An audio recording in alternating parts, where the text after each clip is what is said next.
Bonjour à tous, j'espère que vous allez bien. Première vidéo de ce dimanche. Oui, bien sûr, j'ai ma tasse de café.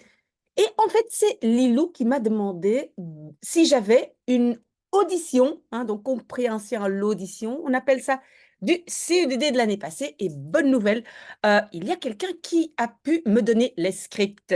Je n'ai pas plus que ça, donc l'audio, je vais devoir la faire moi-même. Mais donc, je vous conseille de bien écouter et d'exécuter les conseils comme je vais les donner et vraiment suivre les conseils pour que vous puissiez constater est-ce que je suis préparée ou pas. Pour ceux qui ne savent pas ce que c'est le CE2D, c'est vraiment moi je trouve que c'est un examen très intéressant. Je pense que normalement, c'est à la fin des quatrièmes que certains élèves le font. Pas tout le monde, je pense seulement certains. Et donc, c'est pour tester votre niveau de base. À mon avis, si vous réussissez ce test, à mon avis, vous devez avoir un niveau de plus ou moins A2, je pense, mais je ne suis pas une spécialiste. Alors, comment est-ce qu'on va procéder? Donc, pour les CEDD auditions, et je l'ai marqué ici, il y a 2 audios en 1 heure, enfin en 1 heure de cours, hein. À mon avis, 1 heure de cours n'est pas 1 heure, peut-être 50 minutes, mais donc il y a 2 audios. Donc il ne faut pas traîner, il faut vous dire, OK, je vais me donner peut-être 25 minutes pour le premier, 25 minutes pour l'autre. Moi, je vais le faire en 2 vidéos séparées. Mais donc normalement, c'est 50 minutes pour les 2 vidéos, mais ici en dessous, donc je vais mettre les liens. Au moment maintenant que je parle, les liens ne sont pas encore là parce que je suis en train de faire les vidéos. OK. Alors, vous avez 3 écoutes. Évidemment, moi, je ne vais lire l'audio qu'une fois. Mais donc, vous pouvez le faire 3 fois et 2 des 3 écoutes sont avec pause. Et donc, moi, dans l'audio, je vais dire pause. Donc, je lis un petit morceau. Je vais dire pause. Je lis un petit morceau, pause, etc. OK, mais donc, la première fois, vous écoutez sans pause. Et le deuxième, 3 audios, vous pouvez à chaque fois arrêter quand moi je dis pause. D'accord? Le texte se trouve ici en dessous. Donc, vous allez, si vous cliquez sur le lien qui est dans la partie explication, euh, contenu de vidéo, et donc en dessous, vous allez tomber sur le lien. Mais pour l'instant, s'il vous plaît, ne trichez pas, écoutez uniquement. D'accord? Donc voilà, maintenant, vous avez de quoi écrire. Vous prenez note, mais avant de lire l'audio, je vais d'abord donc vous donner, c'est quoi les instructions, c'est quoi la tâche. Voilà, donc le premier podcast, vous le voyez en dessous de l'écran, j'essaye de ne pas vous montrer le texte. Donc c'est le premier podcast de 2 du CEDD 2023. Merci beaucoup à la personne qui m'a donné les scripts. Et ça concerne voedselverspilling. Voedselverspilling, gaspillage de nourriture.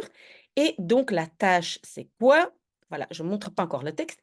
Donc, la tâche, c'est quoi? Vous allez écouter, comme j'ai dit, 3 fois, 2 fois avec pause. Et vous allez devoir écoute et donne. Ah oui, écoute et donne 7 conseils pour gaspiller moins. Donc, c'est-à-dire, vous allez entendre dans l'audio des astuces, des conseils pour moins gaspiller. Vous allez essayer de noter.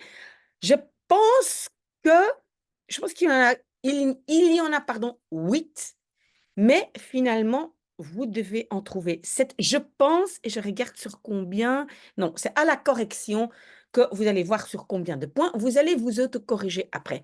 Mais donc maintenant, vous ne regardez plus l'écran et vous écoutez uniquement. Et donc, cette écoute, vous la faites 3 fois. D'accord? OK, on y va, on ne regarde plus l'écran. Elk jaar komt een derde van het voedsel dat we in de wereld produceren in de afvalbak terecht.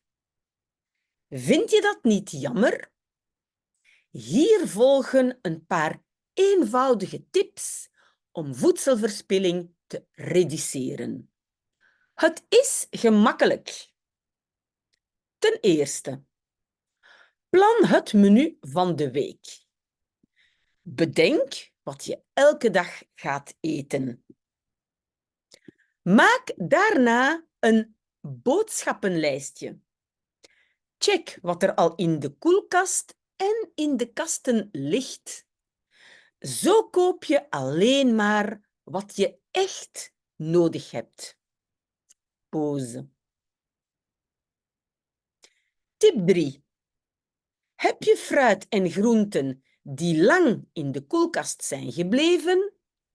Gooi ze dan niet weg. Gebruik ze om lekkere soepen, smoothies of sapjes te maken. Tip 4. Ik raad je aan om vruchten te kopen, zelfs als ze er niet mooi uitzien. Ze smaken heerlijk en ze zijn goed voor je gezondheid.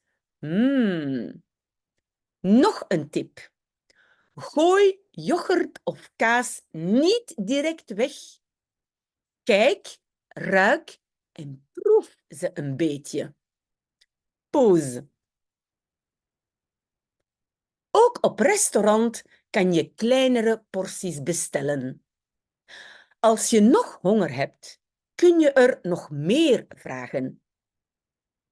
Neem dan de restjes mee naar huis. Je kunt ze later altijd nog opeten. En tenslotte, als je restjes van het avondmaal hebt, doneer ze dan aan mensen in nood in je buurt. Een gemakkelijke manier om te besparen. Met al deze tips kun je echt een verschil maken. En dat is goed voor het milieu en voor je portemonnee. Voilà, ça c'était l'audition. Donc peut-être qu'entre-temps, vous avez déjà écouté 3 fois, 2 fois avec pause. Et maintenant, je vais vous montrer la correction. Donc en fait, les points sont sur 7. Donc on va voir, je vais peut-être mettre ceci sur l'autre page. Correction, voilà. Ok, je vais scroller. Voilà, vous voyez ici?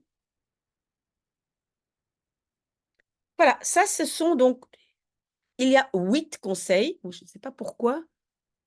Oui, ça, c'est pas grave. OK.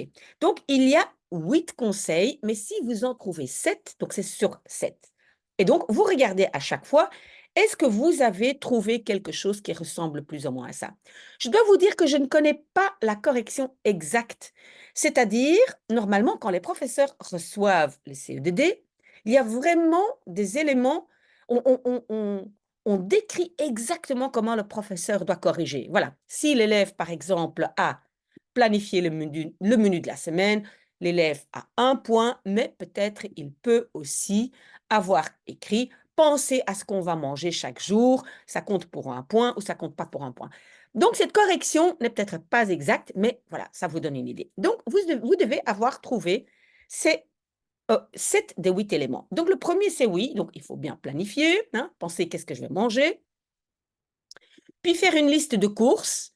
Et avant, bien vérifier, est-ce que j'ai encore ça au frigo ou dans les armoires? Alors, ne pas jeter les vieux fruits et légumes. Tu peux en faire autre chose, hein, des soupes, des smoothies, etc. Quatrième conseil, acheter des légumes ou des fruits qui sont moins beaux. Oui, je ne devrais pas mettre slash comme ça, je devrais faire. Donc, légumes et fruits qui sont moins beaux. Ils sont délicieux et bons pour la santé, hein. Cinquième, pourquoi c'est pas correct? Oui, OK, j'accepte. Ne pas jeter directement ou immédiatement un aliment, mais qu'est-ce qu'il faut faire d'abord? Sentir avec le nez, regarder et goûter. Donc, pas jeter tout de suite. Au restaurant, je demande des portions plus petites. Au restaurant, j'emporte les restes. Et si à la maison, j'ai des restes, je donne les restes à des personnes dans le besoin. Mais donc, quand c'est entre parenthèses, normalement, ce n'est pas obligatoire de l'avoir noté. OK? Mais ce qui n'est pas entre parenthèses, vous devez avoir trouvé. Je pense que c'est comme ça qu'on corrige. D'accord? OK, voilà. Donc ça, c'est pour la première audio. Maintenant, je fais immédiatement maintenant une nouvelle vidéo. Et ça, c'est donc deuxième audition. Et rappelez-vous, il y en a 2 en 50 minutes. Donc voilà, à tout de suite. Je prends d'abord un peu de café. Si vous avez des questions, n'hésitez pas. Revenez vers moi. J'espère que ça t'a aidé, Lilou.